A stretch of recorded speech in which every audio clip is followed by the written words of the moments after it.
English medium ವಿದ್ಯಾಭ್ಯಾಸ ಕೊಡ್ಬೇಕು ಅವ್ರಿಗೆ.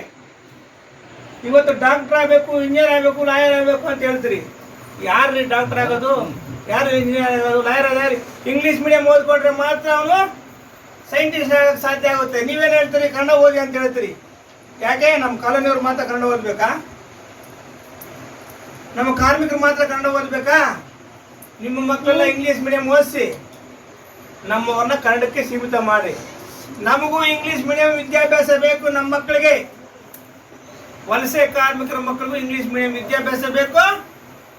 ಆ ವಿದ್ಯಾಭ್ಯಾಸ ಕೊಡೋಕ್ಕೆ ಸರ್ಕಾರ ಒಳ್ಳೆಯ ತೀರ್ಮಾನ ತಗೊಂಡು ಎಲ್ಲ ವಲಸೆ ಕಾರ್ಮಿಕರಿಗೆ ಒಳ್ಳೆಯ ವಿದ್ಯಾಭ್ಯಾಸ ಕೊಡಬೇಕಂತ ಕೋರ್ತಾ, ಏನು ನನ್ನ ಪ್ರೀತಿಯ ತಮ್ಮ ಇವತ್ತಿಲ್ಲಿ ಕರೆಸಿದ್ದಾರೆ. ನನಗೆ ಭಾಳ ಸಂತೋಷ ಆಗಿದೆ. ಬಡವ ಆದರೂ ಕೂಡ ಶ್ರೀಮಂತ ಹೃದಯ. ಇವತ್ತು ಹಿಂಗಿರ್ಬೋದು, ನಾಳೆ ಹೆಂಗೆ ಆಗ್ತದೆ ಯಾರಿಗೆ ಗೊತ್ತು. ನಮ್ಮ ಮೋದಿ ಸಾರು ಅವರೇ ಎಷ್ಟು ಸಾರಿ ಹೇಳ್ಕೊಂಡಿದ್ದಾರೆ, ನಾನು ಚಹಾ ಮಾಡ್ತಿದ್ದೆ ಅಂತೇಳಿ. ಈ ದೇಶದ ಪ್ರಧಾನಮಂತ್ರಿ ಆಗಿಲ್ವಾ? ನಮ್ಮ ಕೋಟೆ ಕೂಡ ಇಲ್ಲಿ MLA ಆಗಿ ಮಂತ್ರಿ ಆಗೋ ಸಮಯ ಬರುತ್ತೆ.